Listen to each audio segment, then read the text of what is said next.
Hi there, I'm Ros from WHYS. Hi to all of you on Global Minds. Thank you very much indeed for posting all of these questions for me. I'll do my best to answer as many as I can.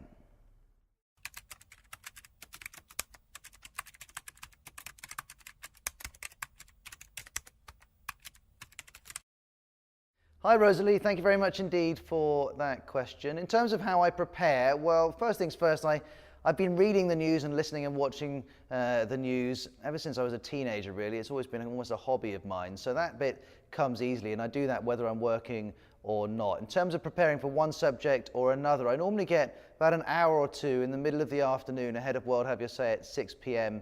UK time, where I can really get my head into a subject, read articles online and so on. But I do also ring up colleagues who've got particular knowledge of one area or another and get advice from them as well. So I put all that together, and hopefully by the time I'm on air, I know what I'm talking about. In terms of wanting to be a news presenter, I'm not so sure about that. When I was about 10 or 11, I did set in my mind that I wanted to be a journalist, so I'm definitely living out my dream from that point of view. But I don't think I really knew I wanted to be a radio or a TV presenter until I actually joined the BBC and saw what it involved and thought maybe I could do that.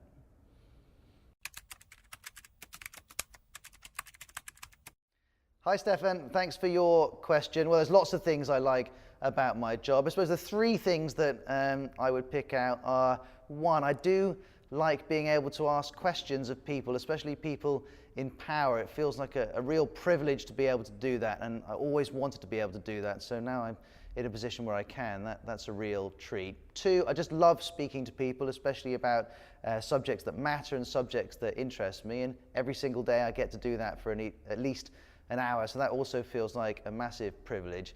And last but not least, because we're at the World Service and I also present on BBC World News Television, I get to travel an awful lot, go to places I'd never have dreamt I'd get the chance to see. So that also is a real treat, and the number of trips that come these days, well, they come pretty thick and fast, so that keeps things very interesting indeed.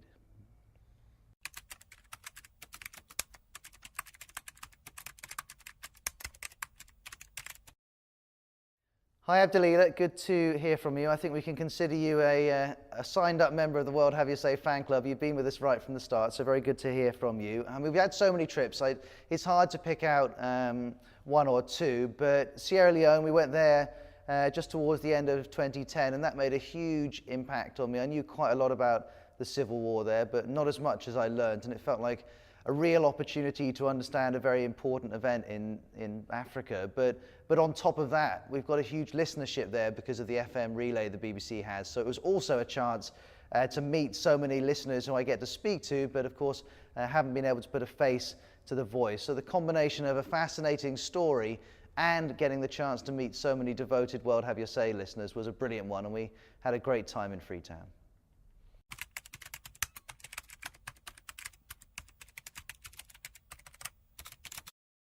This can be difficult.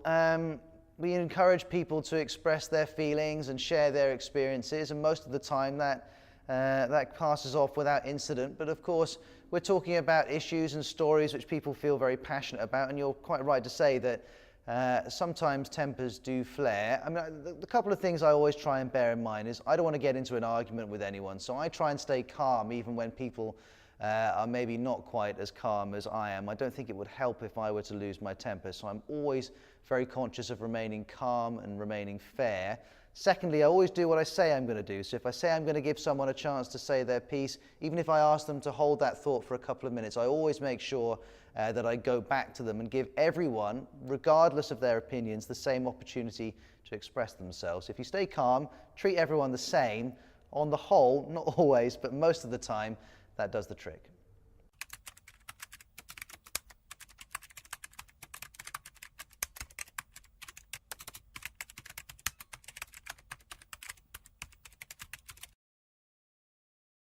I feel quite passionate about this one. I don't think journalism is changing as much as some people would have us know, and I say